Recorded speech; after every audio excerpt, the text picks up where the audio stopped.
আমরা হিন্দুরা এখানে খুব ভালো আছি, শান্তিতে আছি, সুখে আছি। তোমরা এখানে হামটাম করো, তোমরা এটি করো না, তোমরা ভালো থাকো, শান্তি থাকো।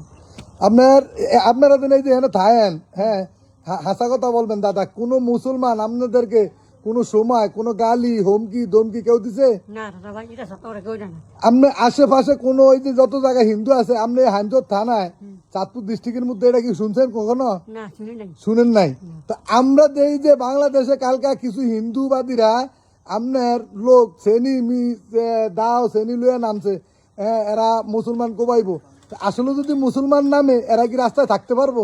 না না, জীবনে পারবো? জীবনে বলো না, আমরা ঠিক আছে কথা। মুসলমান যদি শ্রেণী লইয়া উল্টা নামে তাহলে কি হিন্দুরা বাংলাদেশে থাকতে পারবো? না না, পারবে না। আসলে হিন্দুরা কি বাংলাদেশে শান্তিতে ছিল না? খুব শান্তিতে আছি, খুব শান্তিতে ছিল। দাদা একটু জোরে বলবেন। খুব শান্তিতে আছি, আমরা খুব শান্তি আছি ভাই। খুব শান্তি আছেন। আমরা লোকটা কিন্তু ভারতে ছাড়া যত গন্ডগোল তত ব্যাগ বিচার, কিন্তু আমার বাংলাদেশে তো নাই। তা আপনি ব্যাগ হিন্দুদের উদ্দেশ্যে বলেন যে আসলে বাংলাদেশে আমরা যারা আছি শান্তি আছি না অশান্তি আছি, একটু ভালো করে বলেন। হ্যাঁ আমরা খুব খুব শান্তিতে আছি, আল্লাহ আল্লাহ আমরা খুব শান্তিতে আছি। তাই? হ্যাঁ, যাক আলহামদুলিল্লাহ। দাদা বললো যে এদেরকে খুব আল্লাহ তাআলা শান্তিতে রাখছে। তা আমরা চাই সব হিন্দু ভাইয়েরা এই শান্তিতে থাকেন, মুসলিমদেরকে জাগিয়ে না, তারা ঘুমাইতে ঘুমিয়ে থাক। তো ভালো থাকবেন, সুস্থ থাকবেন। আসসালামু আলাইকুম।